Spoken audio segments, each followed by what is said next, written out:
Hello seed savers! I'm Bonnie from Circle City Seeds, and today I'm going to show you how to save lavender seeds. Lavender comes in a few different shapes and sizes, but generally they have these tiny purple flowers that pollinators love.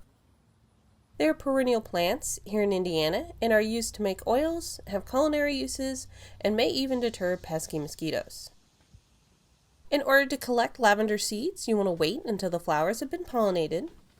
You'll know the seeds are ready when the flowers begin to brown and dry out. To collect the seeds, cut the stems just below the flowers, being careful not to tip them upside down so the seeds don't spill out. If you look carefully, you can see the tiny black seeds in there. Once you have your stems collected, you can leave them inside to dry out a bit more in a cool, dry place. To get the seeds out, shake the stems upside down, or you can rub the flowers to release the seeds.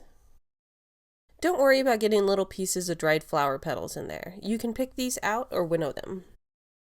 As always, you want to store your seeds in a cool, dry place.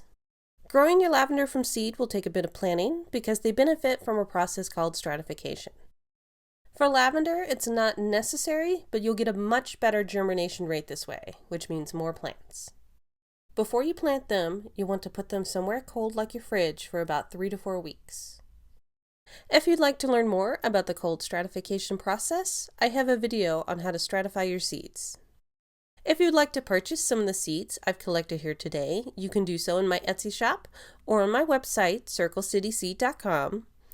Thank you so much for watching, and if you want to learn more about saving all different types of seeds, make sure to like, subscribe, and comment below what seed saving video you would like to see next. Happy seed saving!